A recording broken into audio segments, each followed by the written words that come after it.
As sentence for count 1, the court commits you to the custody of the Commissioner of Corrections for a period of 270 months. That's 270.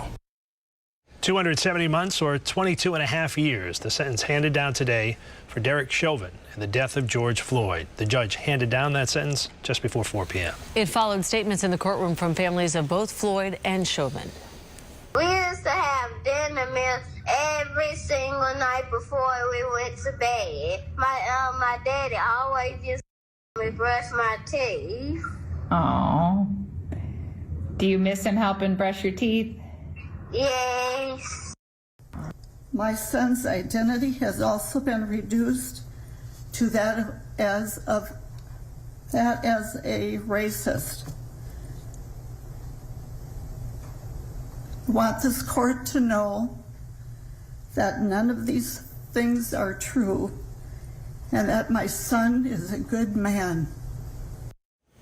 This is the story the world has been following for more than a year since Floyd's death. Boston 25 News reporter Wale Aliyu brings us more from the courtroom and reaction after the decision. Wale? It's June 25th, so that means 13 months exactly. And today, a sense of closure with the historic sentencing. George Floyd's family says it provides accountability, but not justice.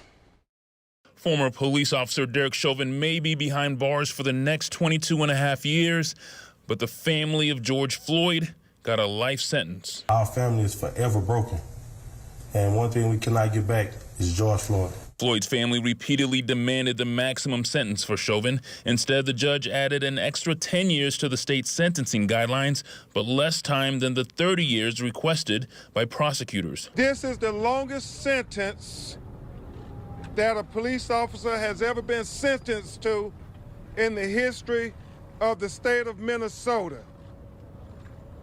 But this should not be the exception when a black person is killed by brutality by police. It should be the norm. Chauvin addressed the court for the first time with somewhat of a cryptic message about more info to come out later. There's going to be some other information in the future that would be of interest, and I hope things will give you some peace of mind. So we asked the dean of BU School of Law, what's the likelihood for an appeal? I think it's unlikely that an appeal would be granted in this case. I mean, I think the judge, the judge can depart upward on a sentence based on aggravating factors. I think the aggravating factors, the abuse of authority here, the particular cruelty of the murder here, the 9 minutes and a half. Chauvin also offered condolences in court, but it did not answer the family's questions. What were you thinking?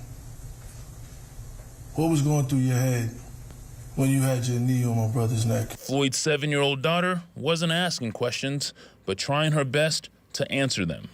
Do you wish that he was still here with us? Yeah, but he is. Through his spirit? Yes. Wow. Well, Chauvin also faces other legal issues, including a federal indictment on all 4 officers connected to Floyd's death. Chauvin was also separately charged in an incident in which he allegedly used unreasonable force on a 14-year-old in 2017. In the studio, Wale Aliyu, Boston 25 News.